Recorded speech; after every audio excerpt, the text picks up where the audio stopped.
Okay, now we're going to go into Genesis and identify the lost tribes or sheep of Israel. Who are they? We're going into the beginning. Let's go to Genesis 49 and 1. Genesis 49 and 1. And Jacob called unto his sons, and said, Gather yourselves together, that I may tell you that which shall befall you in the last days. He says, come on, gather together at my bed. Jacob is the father of the Israelites. His name was turned to Israel when he wrestled with an angel. So, in old times, or in biblical times, before the father dies, he hand down the blessing and the future of what will befall the children. So he called his children together before he passed and says, come, my sons, I will show you what will befall you in the last days. Now we're in the last days. So he was not talking about those children per se, but the seed of his children. What would be the condition of your children in the last days? This is how we can identify who the lost sheep are according to bloodline. Read. Verse 2. Gather yourselves together, and hear ye sons of Jacob, and hearken unto Israel your father. Israel your father. Who are the children of Israel? Read. Reuben, thou art my firstborn. Reuben was the firstborn. Now usually the firstborn inherits, or he's the heir or the heir of the father. He inherits all the blessings. But what happened to Reuben? Read. Reuben, thou art my firstborn, my might, and the beginning of my strength, the excellency of dignity and the excellency of power. The excellency of dignity and the excellency of power. Read.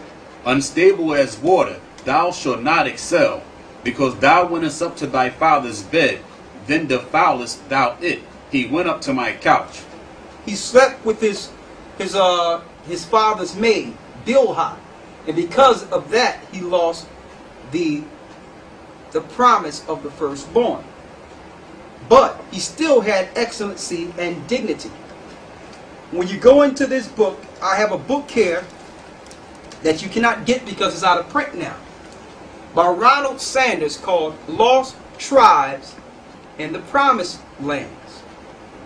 It lets you know when the Spaniards and some of the Jewish,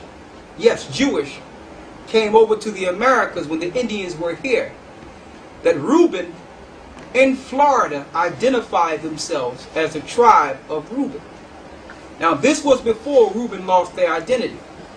And Reuben also identified another tribe, the tribe of Ephraim. I'm going to read a passage out of here, the lost tribes in the promised land. And this guy, Ronald Sanders, he actually went into the study trying to debunk the fact that the Indians here in the Americas, he was trying to debunk the fact that they are Israel. He tried to prove that they weren't Israelites. And through his research, going into their camp, grave grounds, going into the history, he found out the contrary. Alright?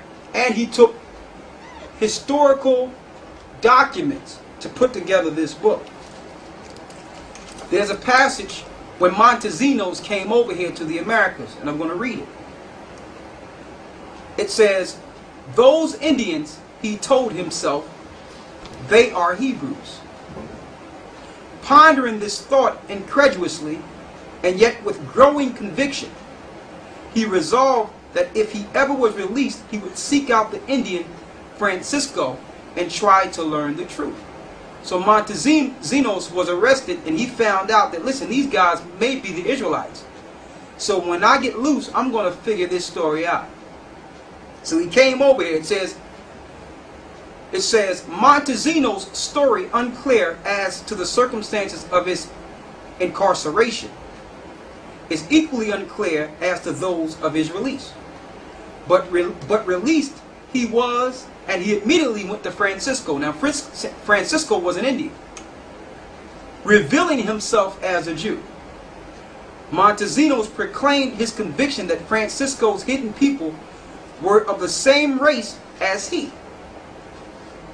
Would Francisco lead him to them?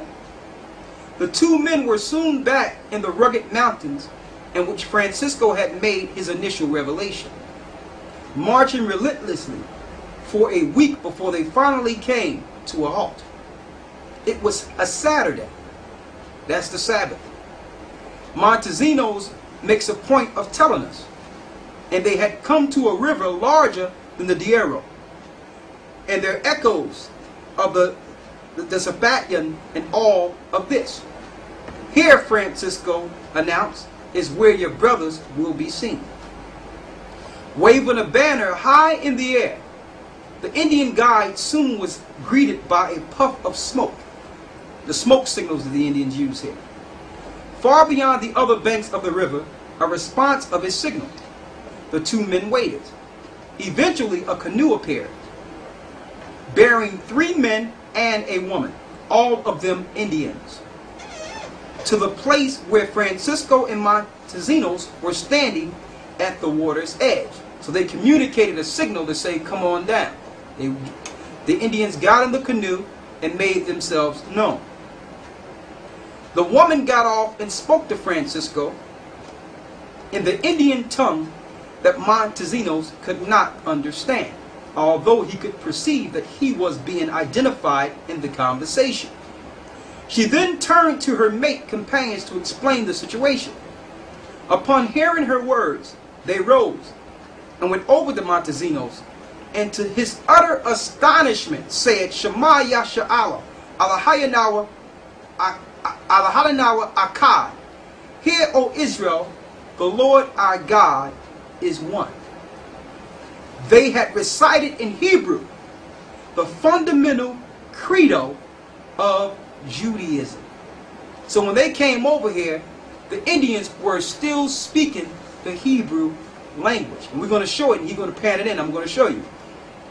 A brief conversation then ensued in their common ancestral tongue. According to my